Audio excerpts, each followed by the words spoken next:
Nous allons voir maintenant la comptabilisation des retenues patronales. Donc dans le même principe sur ce que l'on a vu pour comment comptabiliser les retenues salariales, eh bien nous avons la même chose au niveau patronal, donc pour l'URSSAF, le chômage, la retraite, la prévoyance ou les mutuelles. Donc nous allons voir comment les constater. Et ensuite, une fois qu'on aura bien constaté toutes les cotisations sociales, nous allons voir comment procéder à la comptabilisation du paiement du salaire et également ensuite des charges sociales. Alors ensuite, nous verrons dans un autre chapitre bien, tous les cas particuliers, comment notamment saisir des acomptes, des saisie-arrêts, des frais de remboursement de justificatifs professionnels, des indemnités. Ici, nous allons voir donc maintenant comment comptabiliser les retenues patronales. Alors, nous allons voir déjà le même exemple sur le bulletin de paye précédent.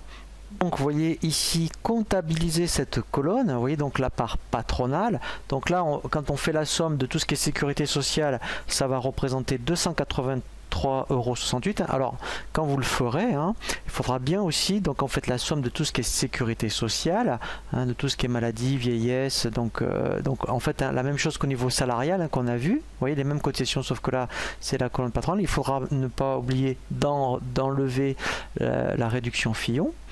Voilà, et donc nous allons additionner la sécurité sociale. Après, on fera donc qui va comprendre également Pôle emploi.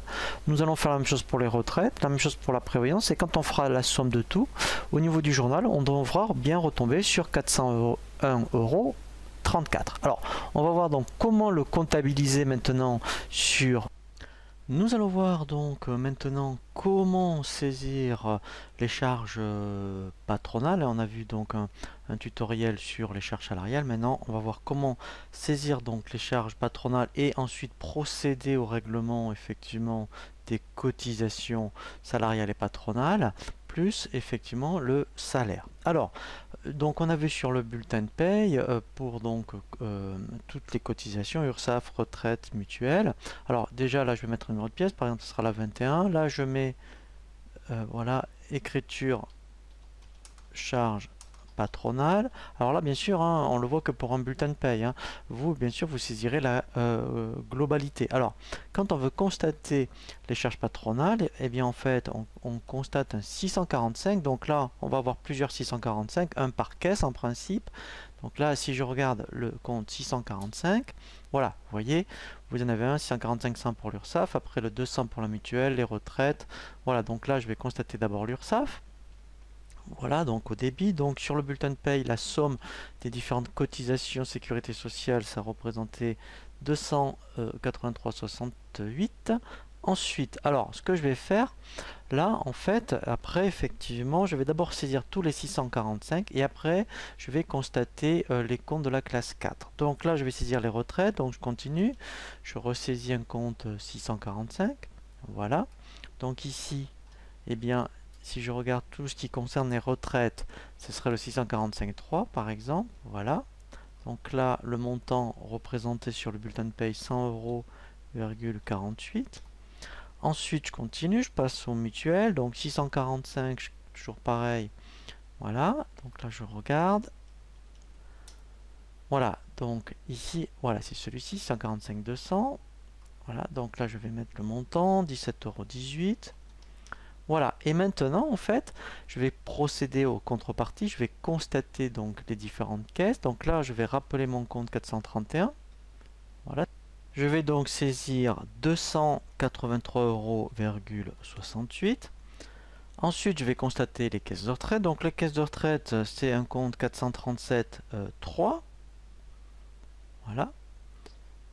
Ah, pardon, je vais d'abord constater, excusez-moi, les caisses de retraite.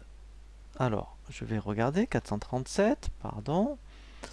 Ici, si je regarde qu'est-ce qui existe, voilà, excusez-moi, c'est 4500. Voilà. Ici, donc, c'est 100,48 €. Voilà, donc vous voyez que c'est bien les contreparties de chaque compte de la classe 6. Et le dernier, les mutuelles, 437,3. Voilà. Et ici, en fait, je vais donc saisir 17,18 €. Voilà, donc là, ça correspond bien les 401,34 € au global des cotisations patronales qu'on voit sur le bulletin de paye. Et là, vous voyez, j'ai bien les contreparties de chaque charge. Donc là, j'enregistre.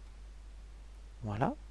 Et en fait, après, effectivement, tous les trimestres ou tous les mois, en fonction de votre cas de figure, il faut absolument régler eh bien, les charges donc, de différentes caisses. Donc là, après, eh bien, on va dans le journal de banque. Voilà. Voilà. Donc là, après, c'est peut-être la pièce 7, par exemple. Alors là, par contre, il faut faire ligne par ligne. Hein. On ne peut pas faire un seul chèque, puisque ça va à des caisses différentes. Donc je vais mettre règlement URSSAF. Voilà. Donc là, en fait, je vais solder le compte 431 à la fois du global, je dirais, des charges patronales et charges salariales.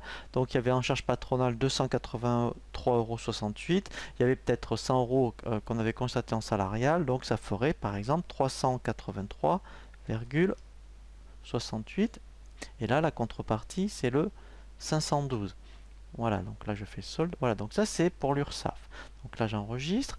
Ensuite, il faut procéder à la même chose pour les retraites. Donc là, après sa pièce 8 par exemple.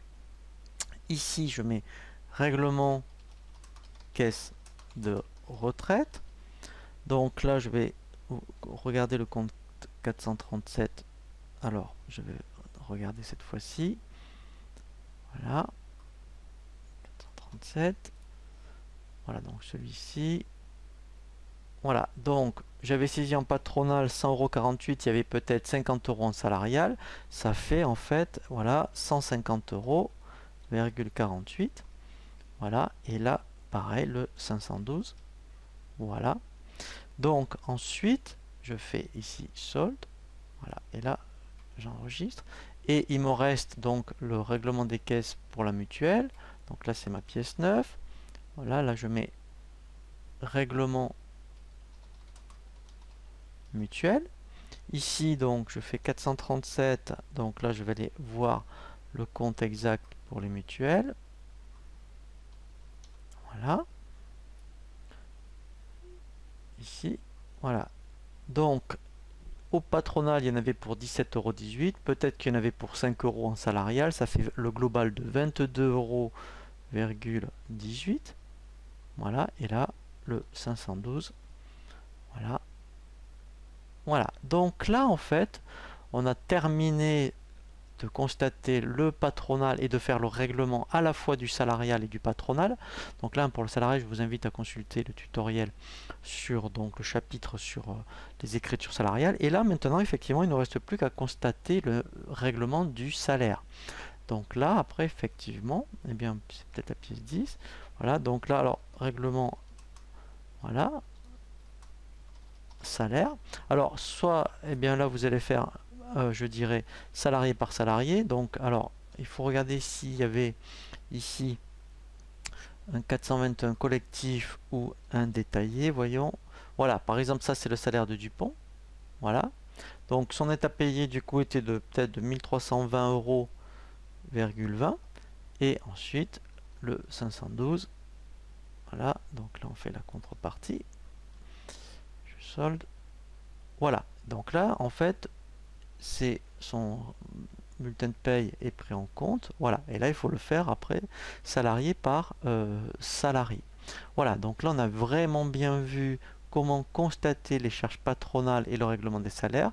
Maintenant on va voir effectivement des cas particuliers pour à la fois comment saisir les acomptes, les oppositions sur salaire, les justificatifs de frais notamment.